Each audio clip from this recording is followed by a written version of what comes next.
Welcome, everyone, to our Tech and Learning Leadership Roundtable.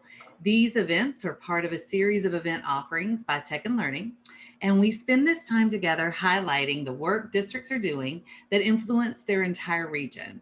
And we're keeping the conversation going on social media. And speaking of that, we're also having a live Twitter chat at hashtag TLTechLive. That's hashtag TLTechLive. We're so glad that you're able to join us, taking time out of your busy day. And a special thanks to Lightspeed for making our time together possible today. As schools are beginning to make their plans for next year, they're paying really close attention to how they're going to support their students' needs and how their students are going to be returning to school. They're especially thinking about the resources that they need to support their students academically and emotionally. They have a great amount of federal money, as I'm sure everybody knows, being dispersed, and much of it is dedicated to the social and emotional well-being of the students that are going to be returning. But what resources should school districts adopt?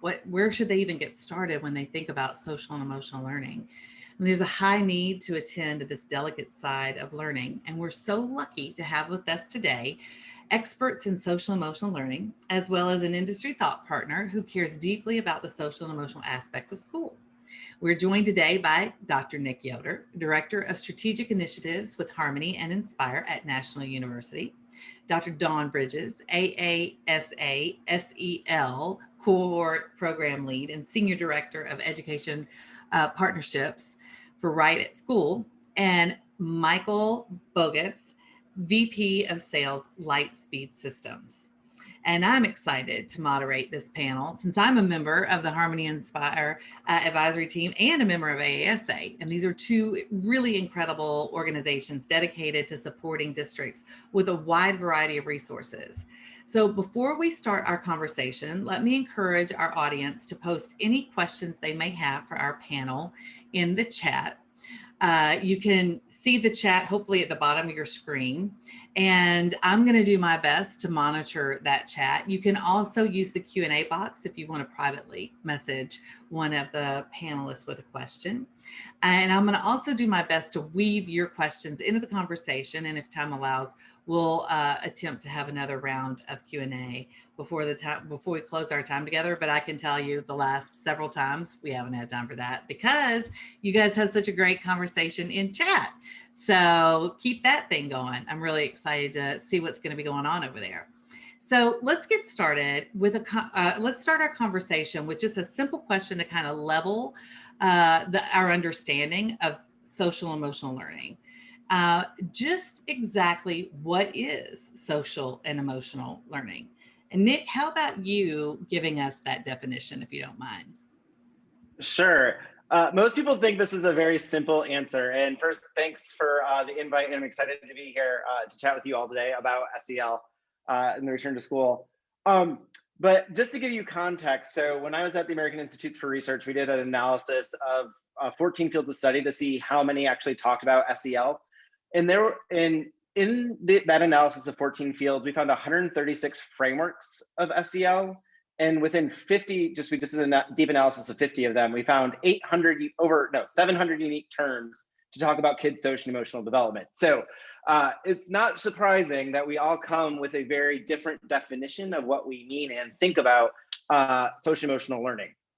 But the definition that I typically use as a former member of CASEL, of the Collaborative for Academic Social Emotional Learning, is I typically use their definition as they defined what social emotional learning is 25 years ago. But they recently updated the definition to just say, social emotional learning is an integral part of education and human development. It is a process, right? So it's a teaching and learning process in which all young people and adults acquire and apply the knowledge, skills, and attitudes to develop healthy relationships, manage emotions, achieve personal and collective goals, feel and show empathy for others, establish and maintain healthy relationships, and make responsible and caring decisions. So that is the primary definition from CASEL. They even continue to further talk about how it supports equity and equitable access for youth, and the combination and the context in which all youth live, learn, and grow and develop in families, communities, and schools. That is a really comprehensive definition. And I feel like I'm never going to not need SEL. I feel like it's an ongoing thing. All the Dawn, time, all the I time. know it's all the time. I feel as a middle-aged adult, I think I still need it. Hey, Dawn, what do you think about that definition? Is there anything you would add to it or modify? You know what? It was an excellent definition, and one in which I believe, kind of in a simple term, SEL is in everything and really with everyone, right? And so, when we talk about the adult aspect of that, I would just add the specificity around the need to make sure that it includes the community. It isn't just teachers, it isn't just staff. It's bus drivers, it's the Board of Education, and the whole entire community. And I think that when we think about moving forward in what schools need, we need to take a very comprehensive look and make sure we're including all stakeholders in that. Oh, I couldn't agree more. And I think also, right now in this conversation, we're really talking about students, but I think our teachers are going to be in need of some of that too. So we may touch on that a little bit too. And Michael, do you agree with this definition or? Yeah, I mean, as a software guy, it sounds great. I can live with it. Well, let's get started with our first question. And I'm going to throw this out. We'll let Nick, you and Dawn, if you don't mind, are going to kind of take the lead on the conversation. And Michael, anytime you want to chime in, you just chime right in. And we have a special time saved for Michael after our whole conversation together. So how can districts understand the intersection of SEL and mental health? And how can they identify and address each of these issues appropriately? Who wants to take a stab at that first? I can start. I think it's, I think it's important then. So we have a definition of SEL, but then also to offer a definition of mental health. So prior to, I made sure I had the official definition up in front of me, which one of them comes from the World Health Organization. And they define mental health as a state of well-being in which individual realizes his or her own abilities, can cope with normal life stressors, and can work productively, and is able to make a contribution to his or her community. That's one definition of mental health. I would say another definition of mental health really focuses on a series of psychological symptoms that could interfere with overall functioning. So there's both that sort of asset-based approach to defining mental health, as well as more of a deficit-based approach to defining mental health. And both are equally important to consider. When we're thinking of SEL, we're definitely thinking about that asset-based approach and that skill development, the attitude development within supportive contexts that will help people function in multiple domains of life. So they are similar in that they both promote overall well-being, but they are slightly different, I think, in their focus and how they are approached within schools and districts.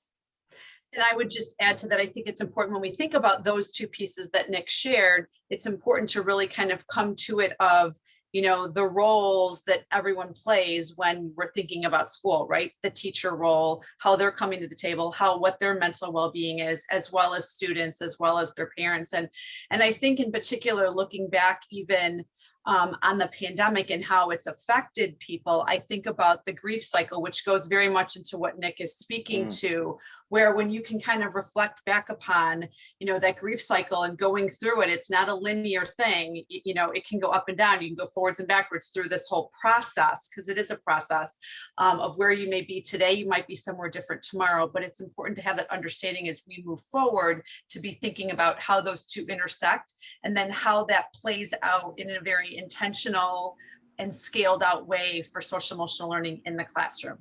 Yeah. And, another thing, as a former assistant superintendent of federal programs, which included special education, the health services were not in my lane.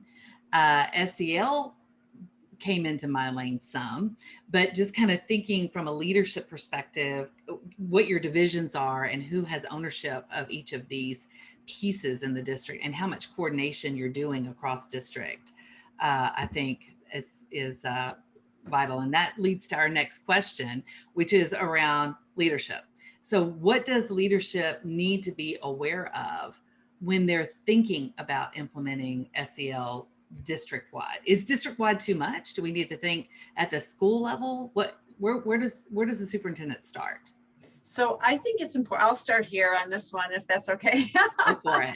I think it's important to think from a very outcome based. So when we think being very Bill Daggett talks about being very future focused, and it brings to mind AASA just came out with their Learning 2025 Commission report. And in it really talks about what are those outcomes? What do we really believe school needs to look and should look like by 2025, which we're already, sitting here in 2021. So we got a short time frame to get that done. But when we think about what superintendents need to be thinking about, it's that outcome. What are those skills? What is that experience from a pre-K to grade 12 and beyond? And into postgraduate work, what are those outcomes that we want, and how do we want to make sure that we are very systemic and intentional in embedding a plan and a vision for our students around social emotional learning? So I do think from a leadership perspective, the superintendent, his stakeholders, his Board of Education really needs to think about what does that look like? What do we want these kids to have? And so profile of a graduate is one thing that comes to mind with that, but building that vision and then, going down and diving deeper from there, I would just start with that. What do you think, Nick? And then I'm going to come back to Dawn for a follow-up.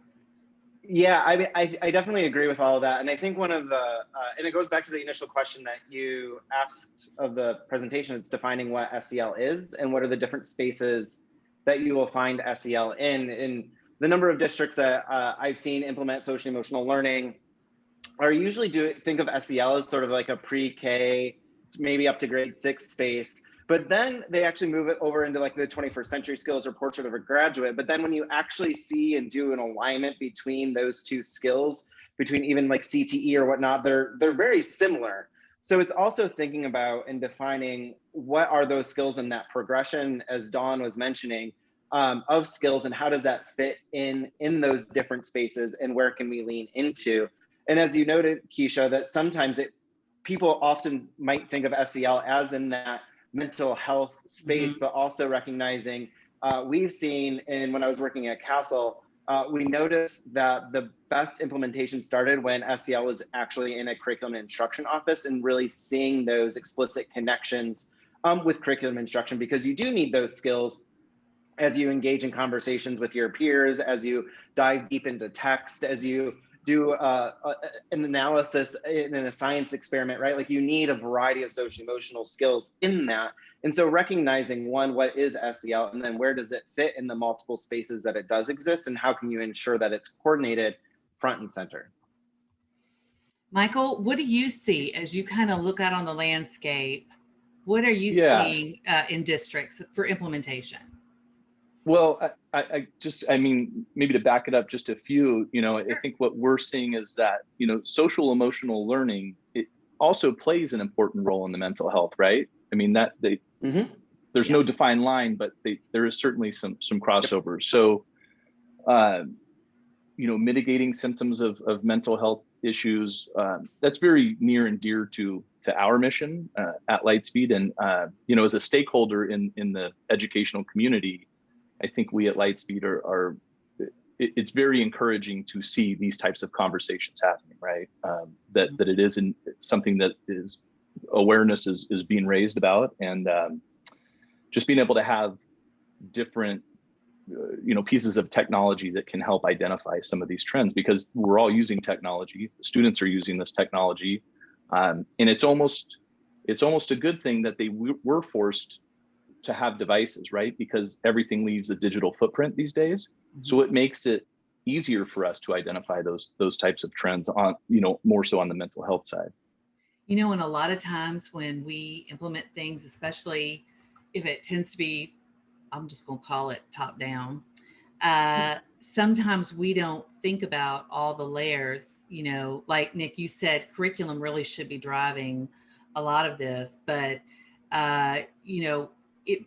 some superintendents may think it's counselors. You see what I'm saying? I mean, they may go to a particular division and say, you own this, but it really should be cross divisional with IT at the table for any solutions they could bring, curriculum at the table, your, counselors, mental health, special, everybody should be, it should be a cabinet level discussion of all the divisions that need to be engaged and involved when you're thinking about SEL district wide, based on what all of you have said. And I think, a lot of us as superintendents want it to be that way, but sometimes it's just hard. You start that way, but it's hard to sustain it that way. So Dawn, I know you work with and I think all too day. I think that there's also a lot of changing and shift around kind of, you talk about, you're in your lane with your role, like with student services and how that's separate from, learning. And, I'm finding, and I'm grateful to see across the country that, there's a lot of newer roles, right? Whether it's, a coordinator specifically for social emotional learning or, equity, diversity, and inclusion director. Those types of roles have been created because there is such a need and there is so much work that has to be done, but we also need to make sure that it's interwoven and intertwined into everything that we do. We have a Billy, one of our attendees, has a phenomenal point. SEL, of course, matters in all grades, but the comment is it needs to be a bigger part of teacher prep. And I'm not aware of any teacher prep programs, to my knowledge, that actually weave it into the prep, or not a graduate program, but like you're going to be a teacher program. Do you guys know of anything? Yeah, so actually Harmony, we're a free social emotional learning program, but we're housed at National University. And so we are a accredited teacher preparation program. And we not only have a master's in social emotional learning, but we also have, we have inspired teaching and learning. So these free on-demand professional learning modules that folks can engage in order to actually engage in during their teacher preparation. And so we have SEL as a huge part of our teacher prep program. And there's actually an analysis done by Kim Schoenreichel, who found that there is a huge need for increased SEL within teacher preparation across the board, but it was deeper than I think many people realize, but it definitely needs to be more ingrained more fully. Yeah, Edinburgh University in PA has it, Camille says, and they also have a trauma-informed education minor. So that's pretty cool. And it's pretty great that universities like Nashville and Edinburgh have been able to stand these programs up prior to this so that teachers have a resource that they can go to. Speaking of new directions, because this is a new direction for our teacher prep programs for sure, what new directions might there be in SEL and curriculum development, since this is a pretty intensive curriculum tool? Oh, and go ahead, Nick, you can speak first. Yeah, so like I mentioned, I do work for a curriculum developer. We're free, so which is really nice. And we're actually engaging in a revision of our program right now. And we're trying to be very intentional based on the principles of what we're learning about around social emotional development and around the science of learning and development more broadly. So how do folks learn and grow and develop? And I think a huge piece of that is recognizing that it's not folks who are just learning social emotional learning and then they go into academics, right? Or they engage in a social emotional learning practice to support mental health and then they go into academics, or then they go into out of school time, right? But it's like it's a holistic development where we need SEL for mental health, we need SEL for career preparation, we need SEL to make good even physical health decisions, right? And how we're engaging in that. And so what we're trying to really do is and we also know, that SEL is integral and is culturally and context dependent, right? So we use different skills depending upon the environments that we're situated in. They might show up differently depending upon the culture we come in. So we're creating or refreshing our program to really have an equity lens. So how is it more inclusive? How can we talk about issues around injustices and equities in society and building ideas of what Castle calls transformative SEL? So really elevating the discussion even in elementary school and priming kids to really take action and feel agentic in themselves and their own action. But then also, how do we ensure that the skills that they're learning in our curriculum is transferred into the other domains of their life? And how can we be very intentional in specific of helping kids reflect on creating their own SEL goals and saying, when do my SEL goals show up in math class, or when I'm on recess, or in lunch, or in the out of school time with my peers? And so we're really being intentional in that, which is super, I think, exciting in this space. I think it's really important, even in a very simplistic way, to think about college, career, and life ready. And just going back to that life ready component is everything that Nick just said. And AASA is really excited. We have, are relaunching and rebooting our social emotional learning cohort, which I'm leading. And I think the thing that we're finding is we're diving deep with districts across the country is the need to scale. People, I think, are starting to get a better understanding, although, like, to our point when we started this with the definition of social emotional learning, there is still, it's not something that's very succinct in what that looks like in districts. But I think more than anything, how do we really work to scale this so that there is really some systemic implementation, and then also assessment around that. And it has to start with, at the board table around policy, initiatives, and what are we doing? And so at a national level, what does policy look like around social emotional learning? I've worked with superintendents who have been very clear, saying that their boards don't want to support social emotional learning until now that we've gone through this pandemic. And so you can't get to the learning component if kids aren't coming to school, ready and having the skills necessary in order to be able to have that learning take place. Yeah, you are 110% right. When I was in metropolitan Nashville public schools, and we were a district that heavily adopted Castle and brought them in, and it was part of our transformation. We were a failing district at the time, and it was how we were going to transform the district to be a high performing district, and it worked. So it isn't necessarily connected to pandemic. It's connected to just general student success or people success, right? And Camille, again, I love Camille's active in chat, and everybody can't see it, but I'm reposting Camille's chat. But she's saying it's such a big thing in higher ed. She's in higher ed, and I'm wondering, will that wane as we get a little bit more intentional in K-12? Wonder what it's going to evolve to in higher ed. Will they still have the challenges, if you will, that they're having to deal with now when we get a little bit more honed in our K-12 practices with SEL? I'll toss that out there. There's a lot of higher ed people on the call too, so I'm sure they're going to post in that their opinions right now. Michael brought up technology a moment ago, and one thing that we use technology for incredibly well is collecting data. we may not analyze it well or put that data to use very well, but we definitely collect it well.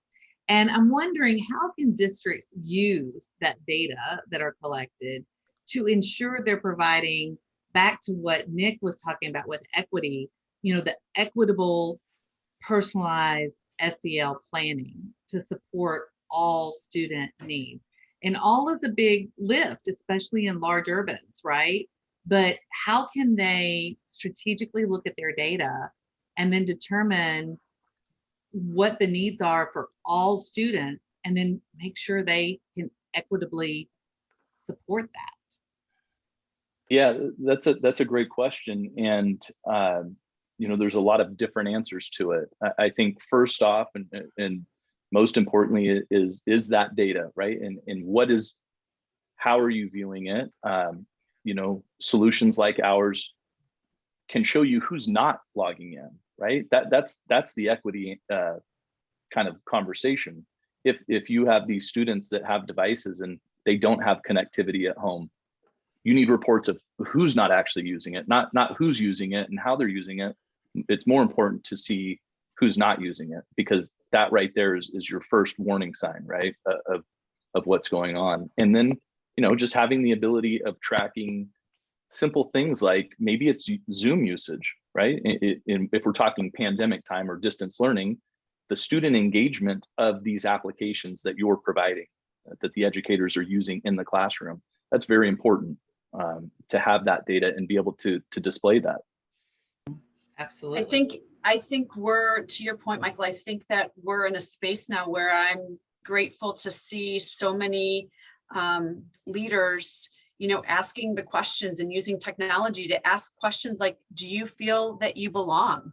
And if kids don't have a sense of feeling that they belong or they're a part of something, right? And so being able to use technology and things to kind of get your point of who's not logging in. Are we making sure that we're connecting with students and that we're building relationships with them? I mean, we talk about Linda Darling Hammond has been out there talking about one of the biggest things is building those relationships. So how can we use that technology to make sure that we are connecting with kids and that they do feel that they either do belong, or if they don't, what are we doing to make sure that they do? And what are our equitable practices that we're putting in place to ensure that they do feel like they belong? Yeah, you're absolutely right. Go ahead, Nick. Sorry. Yeah, no, I was just going to say that I think that also even goes back to leadership and how they're collecting and what types of data they're collecting, or even how they structure central office. Like one of the really, I think, interesting or innovative approaches is Minneapolis actually has their SEL equity and research office all under the same office.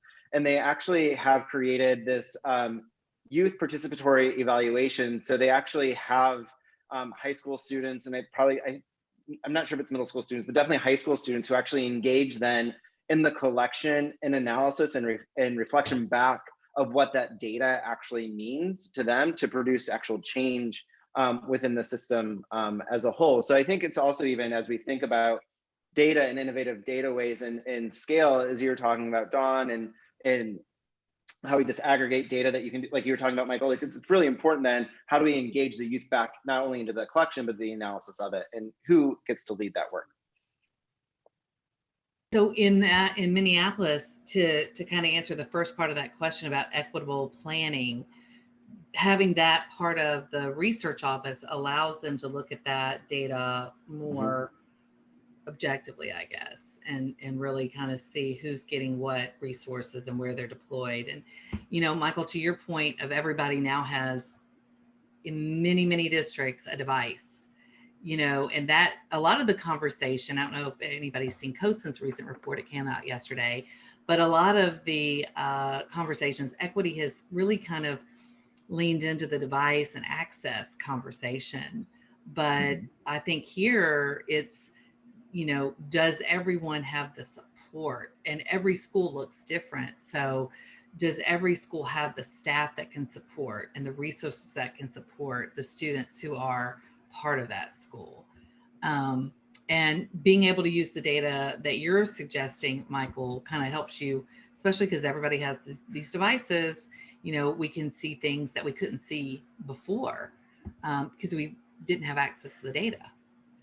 Does anybody want to make a comment? Okay, good. Yeah, I do think that this is a prime opportunity for us as we rethink about this. And, the Commission 2025 report talks about this, but to your point, the roles of the superintendent may look different. The roles of the teacher have to look different. The role of what the business manager did or how he or she did that role is going to need to look different as we think about allocating resources, as we think about how do we ensure a more personalized learning experience for all students, ensuring that they can come on wherever they come on that, interchange of that highway pathway, map, and to wherever it is they want to go, because no longer is it just we're trying to get them to one destination.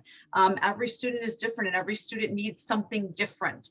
And so I think all of the pieces that you've talked about today, whether it's technology or teacher training or leadership, all have to be reconsidered as we really think about the opportunity we have in front of us to change. Absolutely. I also think flexibility is a key word, because we've now experienced that. And, it's just like in my classroom and even in my home, when I let the guard down a little bit and let my kids run a little bit wild on the weekends, it's always a little bit of a challenge to rein them back in. So I don't think we're going to be able to kind of put the fence up, so to speak, around what we did previously. I think that flexibility is still very much going to be there. And that means more kids are going to be in virtual and online environments. As a matter of fact, there's a report through the Christensen Foundation that actually says that. It says there is going to be an influx in virtual and online schools. And there is going to need, and I think SEL looks different a little bit there than it does in on-ground schools because you don't have that physical proximity. And that's where the technology that Michael's talking about, I think, comes in beautifully. Do you know of any virtual schools that have implemented SEL and what that might look like? There are some that are out there and that are working to. I can say part of the Chan Zuckerberg grant that AASA is working with, we are taking a deep dive through our cohort of 6 districts across the country, two urban, 2 medium size, and 2 smaller size. And through that process of actually trying to find these 6 districts, there were several that are virtual schools that are really, or even schools that are just focused specifically on students with special needs. So yes, I think everyone is all, working to make that attempt to make that happen. It's just about needing the extra support necessary so that it is a systemic process. And I think too, thinking about, I think to Nick's point earlier, again, around the out of school time, I mean, it's about what is that experience from when a kid wakes up until when a student goes to bed, and that includes adults as well. Like, what is that? How are we making sure that we're infusing social emotional learning in everything we do, and opportunities for them to apply the skills and knowledge that they're learning during the day? Well, and I even think that, you're talking a virtual, like a physical virtual or, online virtual school, and then versus the public school district. I what we're seeing and hearing in the industry is that even the public school districts, forever, that landscape is changing, right? Next year, there will be hybrid days built in. Absolutely. And that will just kind of be the new normal. And so it's not everybody's vaccinated, everything goes back to normal. We're brick and mortar Monday through Friday. There will be some of this intertwined probably forever. And I think at the high school level, that's not a bad thing, right? Because as you transition to college, more and more of that happens, and it's a better transition period for those students. Yeah, agreed. I think that's where it goes like the. Oh, I'm sorry, you go. Yeah, I was just going to say, and I think that's where your data structures are going to be even more important when we're capable of doing that, right? Because you'll be able to do those check-ins with students, whether it's a quick check-in of how they're feeling or seeing how they're progressing in any modalities. So I think that's a really great opportunity to think about, and provides that opportunity. It also provides us to think about how are we forming relationships in different ways, right? Dawn, you were mentioning how we are building relationships, and we can create more nuanced relationships if we are allowing for more nuanced, personalized instruction and learning for kids. Yeah. Hey, Janet has a question about just kind of how do you assess the level or condition of the social emotional status of students? And I know there are people that are, that's like the $1 million question, Janet. And there's a lot of people that are trying to do that, but I bet our 2 SEL people know some phenomenal instruments. And I know it can be all triangulated with the data that Michael's talking about that can be collected through Lightspeed. So do you guys know of any assessments that a school could use to just kind of determine the health and well-being socially and emotionally for their students? I'm going to try not to ramble because I think a lot about assessment. An SEL assessment, and we're actually engaging on a process of how to create a more formative performance-based assessment that's aligned with our curriculum to give like on-the-spot meaningful decisions. That's not a large-scale SEL assessment system. I do want to also preface, so I think a lot about, but I do want to preface is that we do not think that any sort of social emotional learning competency-based assessment is good for high-stakes decisions currently. Like the validity, reliability of them are not strong enough to be able to make that determination. So with that caveat, there are really some interesting and innovative ways that people are thinking about assessment. Clark McGowan at Excel Labs is doing a really fantastic job of thinking about these direct assessments of students. It's all on the computer, and they engage in these kind of social scenario tasks, and then they complete it. So it's all online. It goes up to grade 6 right now, and he's working on a middle school and a high school version currently. very cool, innovative. There's also really nice self-report measures from like Panorama, does a lot of really great work, or Devereaux also is a really great system that I know a lot of folks use. And I think one of the other critical things is not just the SEL assessment piece, but also the condition piece of it. So how are we understanding the conditions of the classroom or of the school?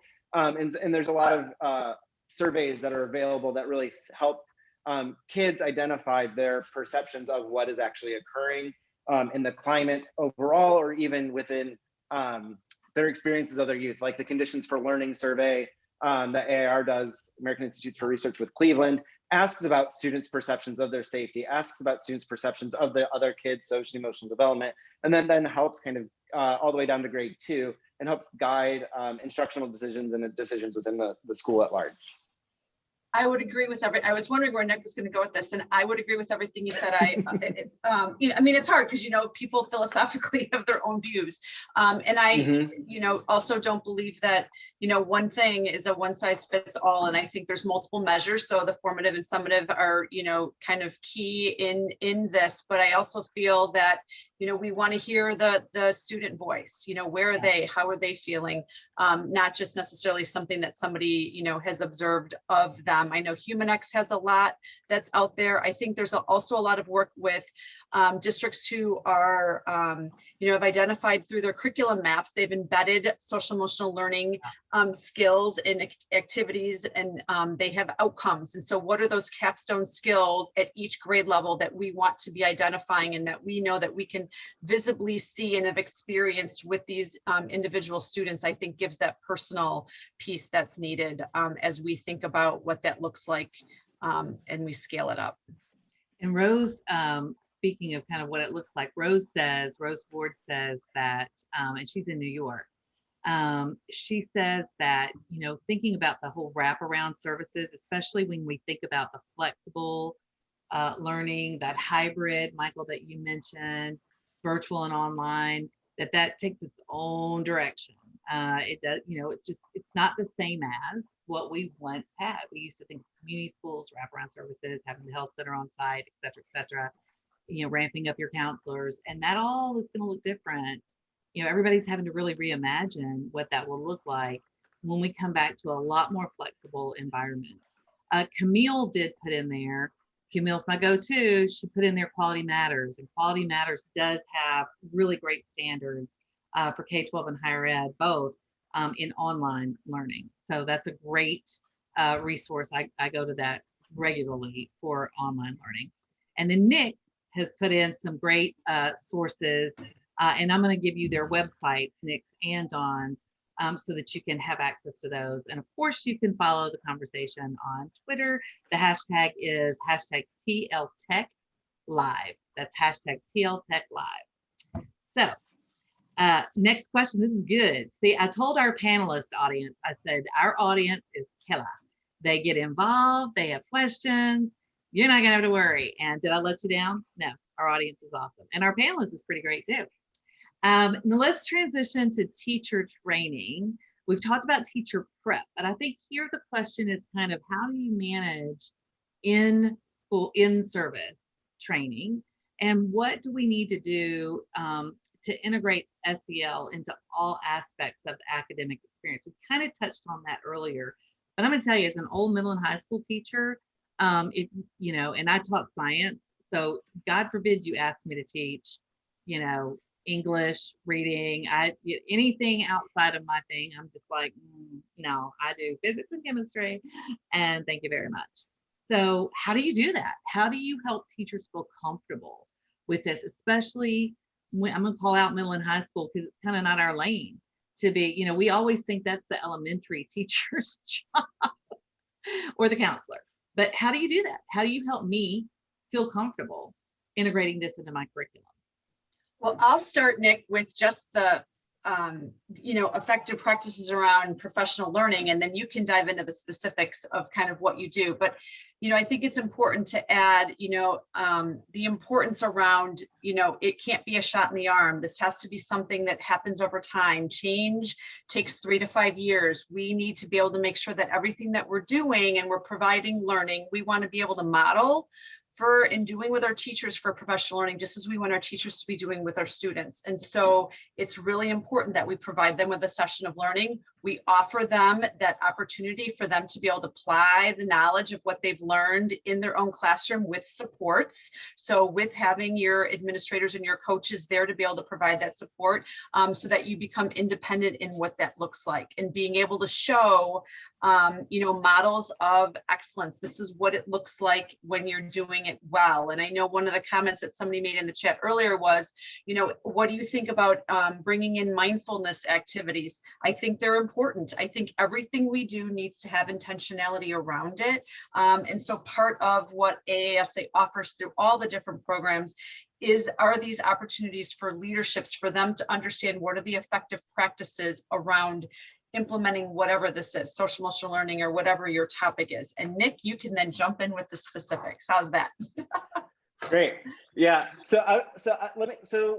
This isn't exact professional learning yet, but it's about the integration piece. So I'm going to start a little bit about integration, then I can move into professional learning. And this is one of my most fun stories. So I was working with the Michigan Department of Education to align their social emotional learning competencies with their academic standards. And we brought in, to do that alignment work, we brought in educators from multiple domains, content areas, grade levels. And so there was a group and so they are all spread out across the room to do their different analysis. And there was a group of science high school teachers and middle school teachers that were like sitting outside the room, beginning to do this analysis. And we were like a half hour in, and they were like, okay, we're done. And I was like, oh, that's interesting. You're finished with everything. And this is like looking at both the content pieces and the process piece. And so I went over to them. I was like, so when you do experiments, what kind of decisions do kids have to make? Do they have to make responsible decisions? They're like, oh, yeah. And so then they started going to the responsible decision-making side of things. And then my colleague went over and asked her, she's like, well, they were like, okay, we're done, half hour later.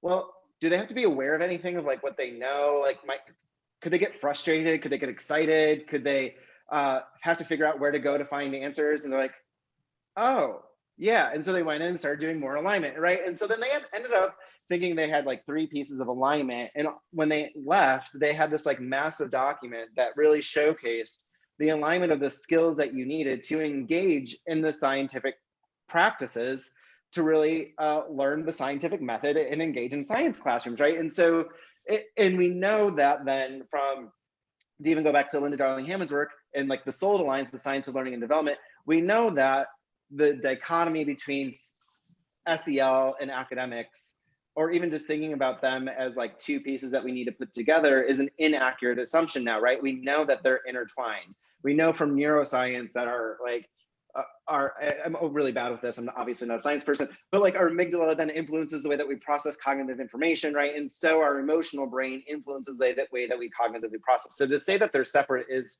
not, we can't say that anymore. We have to attune to all of it in order to really pay attention. So what do we first need to do then is engage in professional learning around this, to really think about that deep analysis of human development and what that means and what that looks like and how does that show up, and how does that show up differently for different groups of students, right? Because we know that it's not just a continuum where we're all on this trajectory that's a straight line, but as I think Dawn, you mentioned earlier, like we're kind of like in this diagonal, right? Like we kind of bump up and down and move all around, and then eventually we pop out as an adult. And so we have to pay attention to that and what that means and grows. And so we need professional learning that allows us to really process that and process where students are at, using data to understand where they're at in that continuum in the context in which they're situated. And then we also need to provide that professional learning and space for educators to think about their own social emotional skills, development, and ultimately well-being, right? We need to give them that space. And we can do that through like simple things of like having like a welcoming ritual, right? And just engaging in a friendly interaction, or having like some sort of optimistic closure. What do we want to take away from this? Or even having, back to the mindfulness, engaging in a mindful minute in the middle of a professional learning workshop, right? So there's ways that we can embed that within the system to both learn about the content and our capacities to support students, but then also develop our own adult competencies in and of themselves. All about integration. I love that your example hit me right in the gut. I really appreciate that. I love you very much. And I also like that mindful minute. Every time I've done that in a professional learning, it feels like wait time. You know how when you're trying to teach teachers wait time, well, when I tried to teach teachers wait time at the university level, it's kind of painful because you're like, it's only been 4 seconds.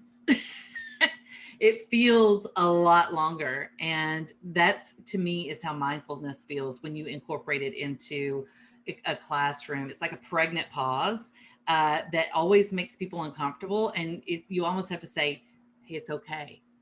Let's just take a minute. But it does create a little bit of a level of discomfort initially. So you all have perfect examples. And then David Barry says he's gone as long as 3 minutes. So I want to know what you're thinking about during those 3 minutes, Professor Barry. That's incredible. I would love to be able to do that. It's really hard for me to just get to a minute, and I have to have music playing in the background. Well, I think this also lends to, positive psychology and the research around, positive optimism and Sean Acor's work. And there's a lot of districts we just did in our SEL cohort meeting last month's focus was all around how do you bring systemic optimism into your classroom with your staff, as well as what does that look like at the community level and how important that is and what that looks like. The other thing that just popped in my head, and it kind of goes to our next kind of question, which is, kids today, especially today, are on devices. I'm going to, throw it out there more than ever because they're now on it for school. They're on it for recreation. A lot of their activities have been shut down or minimized at best. And so to have, Billy has, mindfulness is built into the classroom practice. And I think that is so important because I know with my, 21-month-old, which we don't have, she's a non-device kid, but she can find one. Let me tell you, it's incredible how we don't give her devices, but she finds them and she figures out how to use them in like milliseconds. And to ask a child to set that down and just be mindful of your own being and your own presence and your own physical needs, for example. I wonder, Billy says her grandson does it and he's been doing it since first grade, but I wonder how challenging that would be for a lot of our kids, especially with this real bump in the use of technology. Michael, you're a technologist. What are your thoughts on the intersection of technology and SEL? So just thinking about this mindfulness, I don't even know if I could do it. I mean, it's a struggle, right? I think tying the two together, going back to what Don and Nick were talking about with the assessments, right? You can have all of these in place. And I think that's phenomenal, right? It's a start. It's where we need to go. But there's going to be things that slip through the crack, right? Assessments are not perfect. And so I like to think of ourselves as more of that safety net to where we can come in and not saying that we're the solution, but we're part of that solution, right? And so the things that slip through the crack with Lightspeed Alert, we can identify that these digital footprints, right? And whether that is, activity being done in Google Classroom, or if you're an O365 environment or somewhere else on the internet, right? It could be an educational forum, which would be an allowed website at any school district.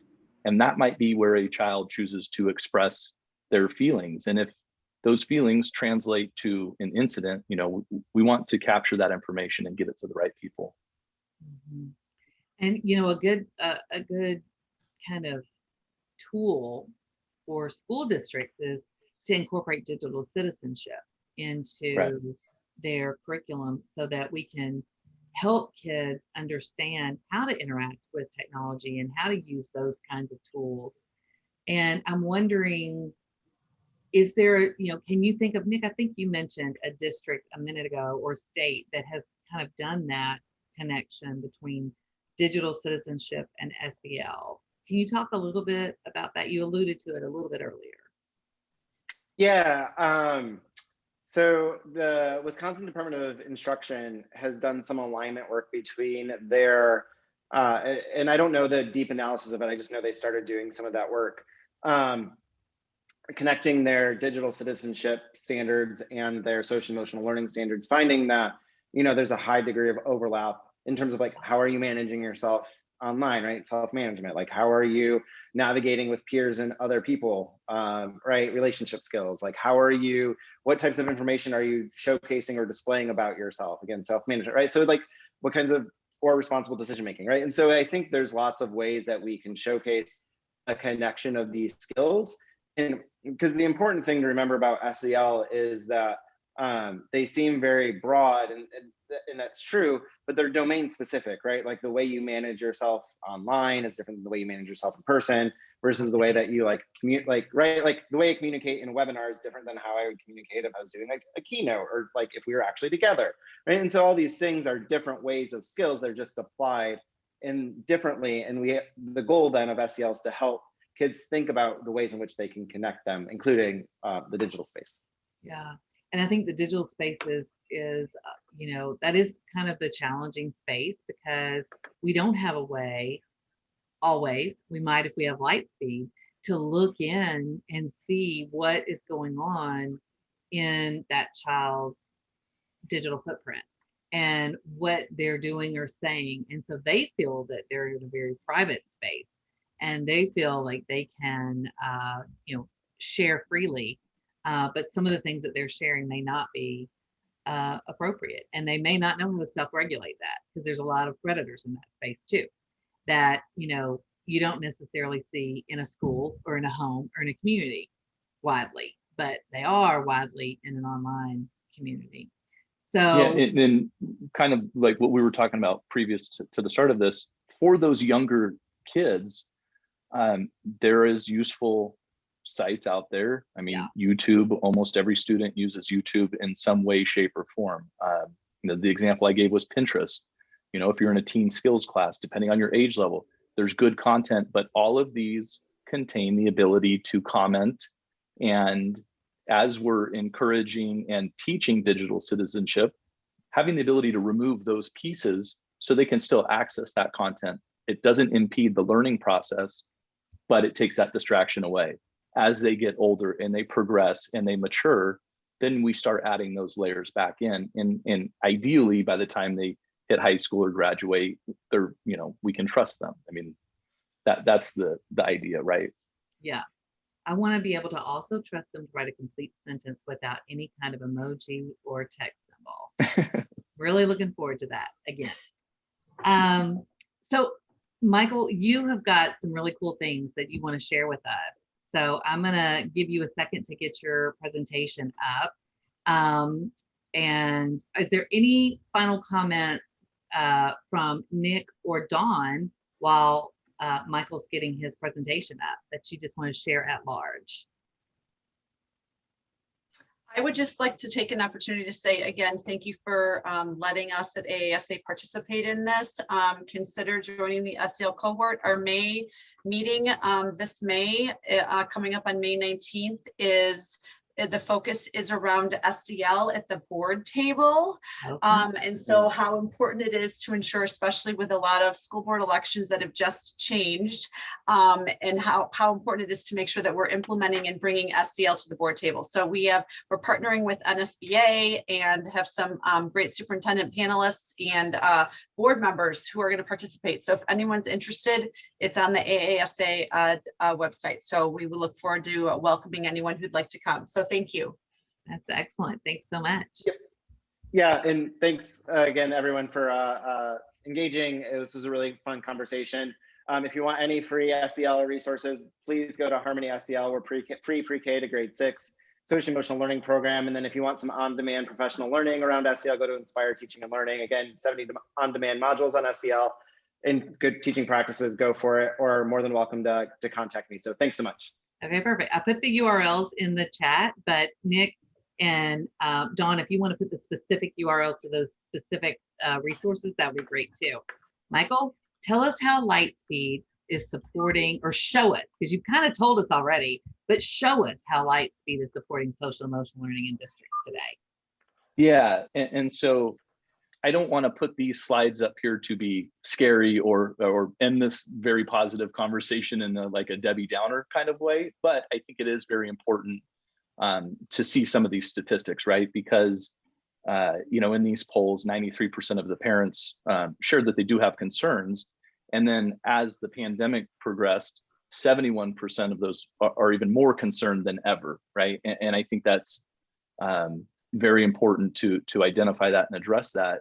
We're fortunate, and I would think most of everybody on this webinar, that this is forefront, right? We deal with this on a pretty regular basis. So those of us that do have kids, it's conversations we are having, but there's so many people out there that don't have the ability to access technology the way that we do, or have this information. So, you can see some of these statistics here.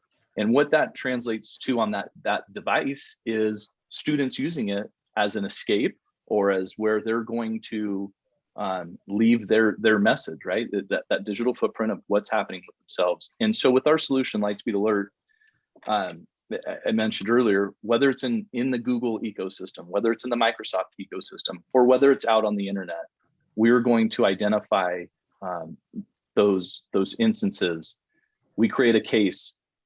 And more importantly, that case can be sent or disseminated down to even at a school counselor level, right? So we're offloading this from IT, even though this is kind of tied into the technology department. We're not putting that ownership on them, because that's the gray area and the pushback a lot of districts are having is IT doesn't want to be dealing with student safety. They have enough on their plate. And so it's very important that this information makes it to the appropriate contacts at the schools, at the district, even by grade level, if you wanted to do it that way. And within those cases, it shows what those students were doing before, what triggered that alert with a screenshot, and then what they continue doing afterwards. So again, it really gives you a good picture of what was happening before, during, and after, and builds a better idea of what's going through that student's head. That data then can also be sent back to Lightspeed, where we have a human review team that would review that as well. And hypothetically, it's after hours. Not everybody's going to check email after hours, right? You might put your phone on vibrate or do not disturb or whatever it may be. And so that review team, who are highly trained specialists. I know there's other companies out there that do similar things, but it's important to note, a lot of that goes to support. The same people that are taking support cases for software related issues are now making determinations for how to handle your students. Our team is former law enforcement, mental health experts. Some of them even have Secret Service training. So again, whether it's self-harm, violence, bullying, what they're looking at, and for them to make that assessment, do I now need to call that district? I go through this call tree, or maybe it ends up with local law enforcement. So that's kind of the quick rundown of what we're doing on the alerting side. Now there's a lot more that goes into it, and that's just the very high level, but we can get real technical if you wanted. So any questions on that? Well, we don't have any in our chat, but I'm sure they might have some. Yeah, one came in. Hold on, let me see. Is there any way to view the full history of alerts that came in from a particular student? Absolutely. So these cases, the way that they're organized in the solution can be by student. So we can go back through and see a historical record of cases that have been closed out, or any active open cases for that one particular individual. Perfect. Excellent. Well, I think that our audience has gotten a wealth of information today, and that's just me. But let us know, audience. It looks like Barbara's happy. She thinks she's gotten a lot of good information. So let us know if you had a good time with us today. I know I did. I want to especially thank our panelists for being with us today. Thanks so much to Lightspeed, Michael, again, for making our time together possible. And a special thank you to our special audience who always make my Wednesdays incredibly amazing. I mean, they're just so great. They always show up and they always participate. So I love our audience. I thoroughly enjoy my time with you during our virtual roundtables and my partnership with Tech and Learning. We have a lot of upcoming regional events. We're going to be in California next week. It's not too late to join us if you're on here from California. Then we're going to be in Georgia after that. So Billy, you better show up there.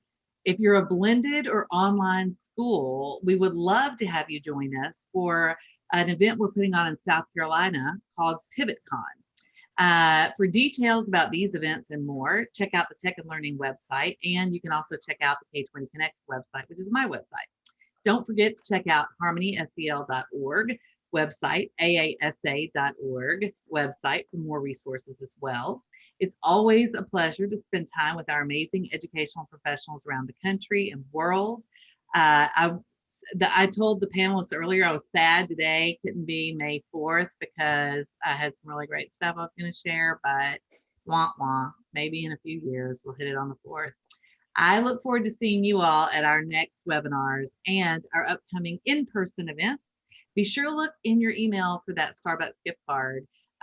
When we're super thankful that school year is drawing to an end, everybody's planning their trips and vacations. There's no air travel. I mean, the flights have gone down drastically. I'm pretty depressed about that, but you can get back on a plane now. So get ready for your summer, everybody. And until then, enjoy every single day. Thanks so much for being here today.